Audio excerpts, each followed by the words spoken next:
Hello and welcome back to my tutorial series. Today we're going to look at creating a custom event for The Sims 4. Now again, this tutorial is going to use the mod constructor, which you'll want to download from Zerbu's Tumblr. Once you've downloaded this particular program, you'll want to open up the constructor, and then you'll want to enter your mod name and click Create Mod. Okay, so now that we've done that, we can click at the top, Add Element, and you'll see again the different options to choose. So we'll want to choose from Intermediate, and on the right, we'll want to select Situation/Social Event. Always, when naming your elements, I suggest keeping a particular thing in mind. So for example, if you're going to create a prom, or a baby shower, any type of event, put that in the name just so you'll be able to organize everything a little bit better. I'm going to use custom event and then click create element. And then on the right, we have a description.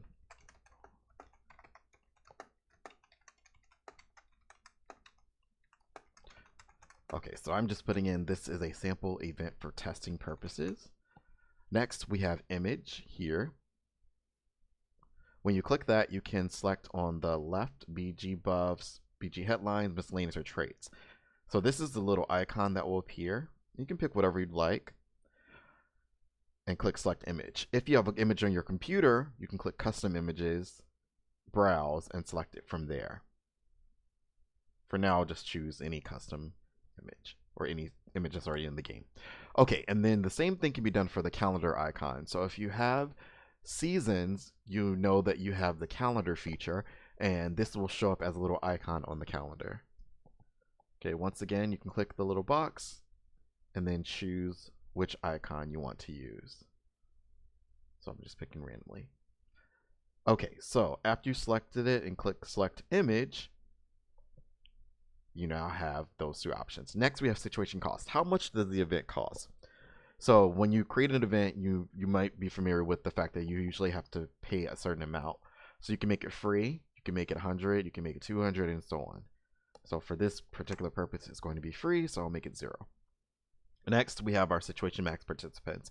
By default, it's 20. You can make it 5, you can make it 6, you can make it 50. Keep in mind, different users' computers can handle different things. Some people can't handle having more than 20 sims on a lot of the time. So you want to keep that in mind. Also, you have the situation duration. How long is the event going to take? Now, this is in minutes. So by default, you can have 360 minutes for your event. You can make that shorter or longer based on your preference. Okay. We have our phases. Okay, so this is the different phases of the event. So you can kind of make it so that different things happen at different phases of the event. You can make it so that one phase you have a certain NPC show up or a certain amount of sims show up, and then at the second phase another thing happens. At each phase you can set jobs. So jobs in the sims are basically jobs that are assigned to different characters. So for example, when you go to a park, you may sometimes see a certain type of sim. That's because the game has assigned them a job. You may see a certain person bartending, or you may see a sim working as a vendor. That's because the game has assigned those sims those particular jobs. So when you're choosing your jobs, you can either choose something that's already in the game, or you can create your own custom job. Now that's a little bit more advanced and something we'll cover in the future.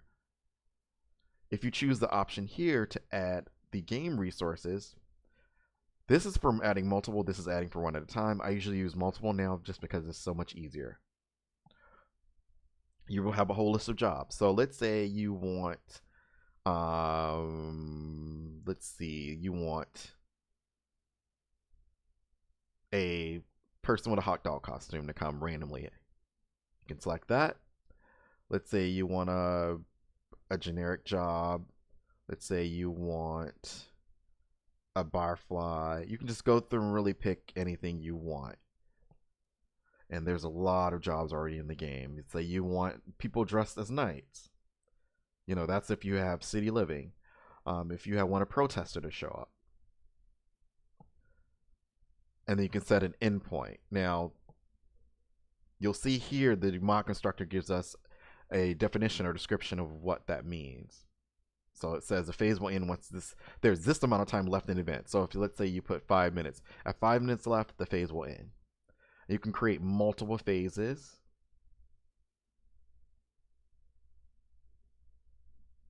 And you'll set the endpoint there. So at 0 minutes left, so basically when the event starts, you'll have this. When there's 60 minutes left, let's say I want a mixologist and I want a pizza delivery person to show up and I want a maid. So I can really just choose all these random things or particular thing I want to show up. So again, this will happen when there's 60 minutes left. This will happen when the event first starts, and so on and so forth. Really simple. You can create really advanced things with this particular feature. Next, we have allowed venues. Now, this is where this particular event can be held. So let's say you only want it to happen at a house. You can choose residential. Generic, it will happen in a generic lot. If you want to add new lots, you can add them individually, or again, really helpful, add multiple. You can choose the gym, the library, or lounge, museum, anywhere you want this to happen. In any area that you select, your sim will be able to throw an event at that particular venue. Okay, so those are the really simple aspects of creating an event. Now, you can make this a little bit more advanced by adding additional components. Here, you can click Add Component. And once again, you'll see that there's options. Now, here we have type. You can make an active career situation, a single job situation. So that's usually, as we've mentioned, a role, typically for a venue, and a walk-by situation. Walk-by situations basically have the Sims walk from one part to another. That's really great for just creating scenery. I usually love having walk-by situations, so I'll choose that component for my particular event. Now, walk-by, you can have it the default, which is a new element, something custom. You can have it pick from certain filters. Now with the filters, by default, it's all ages. If you want a particular type of sim, click select preset. And we have this. So you can have anyone not in the household. You can have if you only want female sims, you can choose female. If you only wanted, let's say, sims that are engaged, you can do that. If you wanted sims that you have met, you can do that. So it's really advanced what you can do with this. It's up to your creativity. Game reference will let you choose an instance ID that's already in the game. So if you already wanted to just choose like maids or birthday sims, or if you already want to pick something that's already in the game, you can choose this option. Okay, and then you can give them a role. So you can say if by default, they're going to leave immediately. That's usually what walk-bys do. They come, they walk by, and that's it. They're just for the background. You can select preset and change this.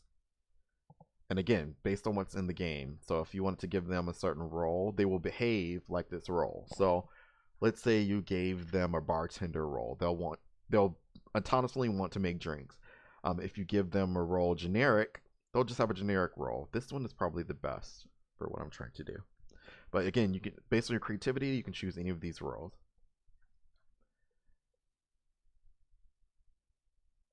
Additionally, you can choose goals. Now, goals are what you'll most likely be familiar with.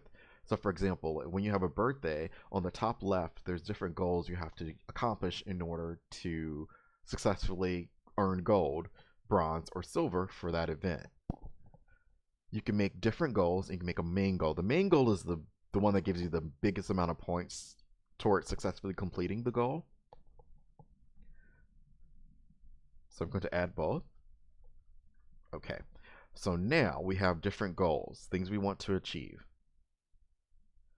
Now by default, we can create a new element, or we can choose game reference. Now game reference, once again, will let you choose something already in the game, I'm sorry.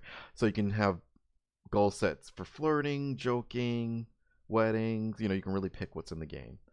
If you chose to create your own custom goal, you can create chained goal sets.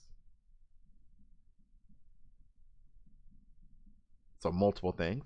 You can create custom goals or repeating goal set. You can set tags.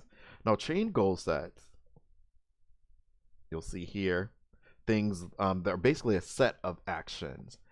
Joke. So if you want to have basically any different option in the game interaction that involves telling a joke will successfully complete this task.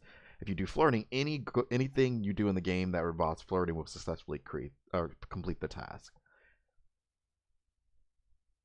Mean, anything mean. So basically a lot of different interactions, as long as they fall underneath the category of that particular goal, it'll complete this particular set successfully. Woohooing, so if you woohoo in the bed, woohoo in the rocket ship or anywhere, again, that will successfully complete it. Okay. So that's that option. Individual goals. You can create your own, or again, you can select from what's in the game. So when you click the whim set, so again, this is going to let you select what's going to be in the category of having a successfully met the goal. So let's say you want Sims to play the piano in order to complete this goal, or you want them to paint, or you want them to write in a journal. So all of these items are going to be used to determine whether or not you successfully meet this goal and get points for completing the goal set for this particular event. And again, I will go over this. I'll show you an example so you'll see exactly what I mean.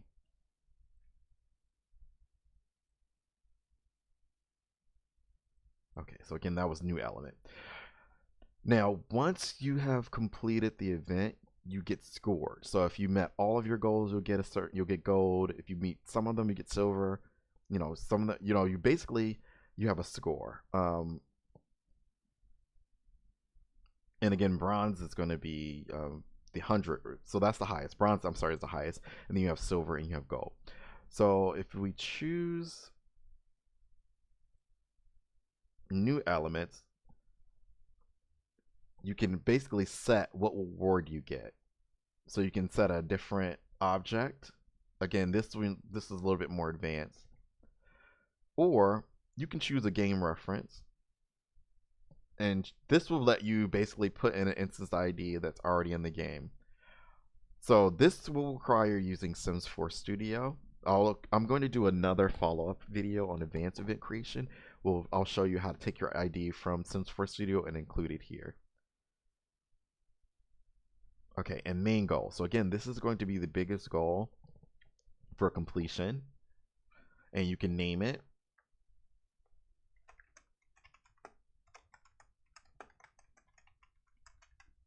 So you can say get married, or take someone on a date, or fall in love, or anything you want to name this goal.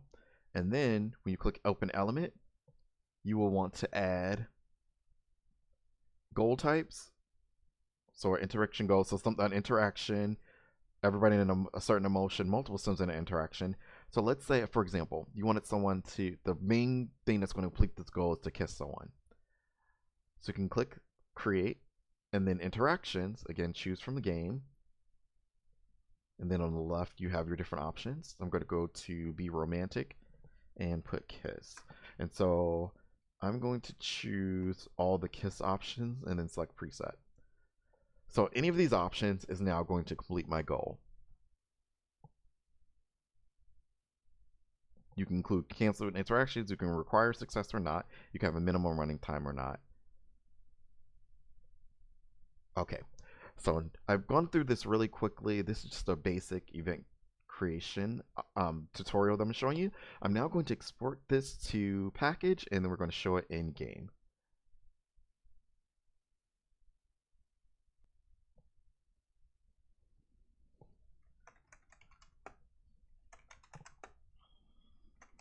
Okay, I'm going to click save.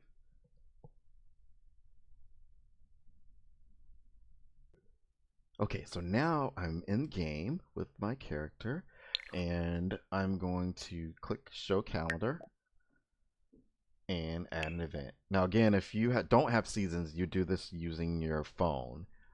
Okay, and now I'm going to choose the option I created, which is custom event. And again, I have the icon that I chose in my mod constructor, which is this one, the image. Now that's why it's all fuzzy. Now you will want a nice image. For the next tutorial, I'll show you a different image. I'll show you how to use a custom one from your computer.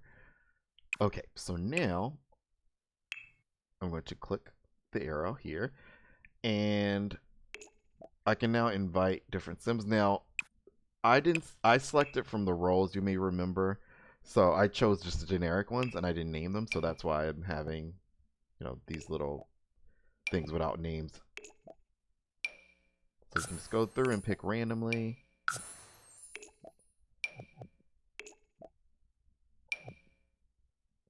And then your mixologist.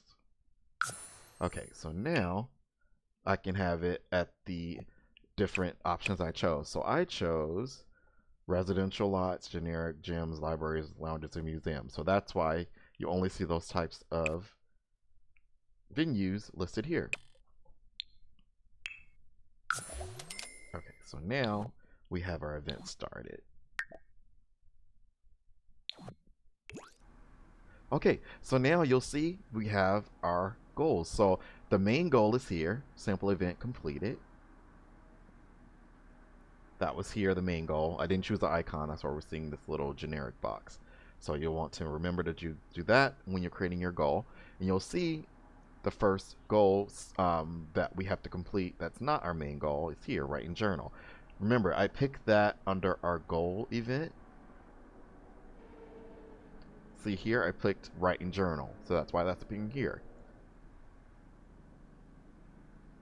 So this is just part one of how to create an event. It's very quick and to the point. And I will be creating a way more advanced option in the future. This is to get you started.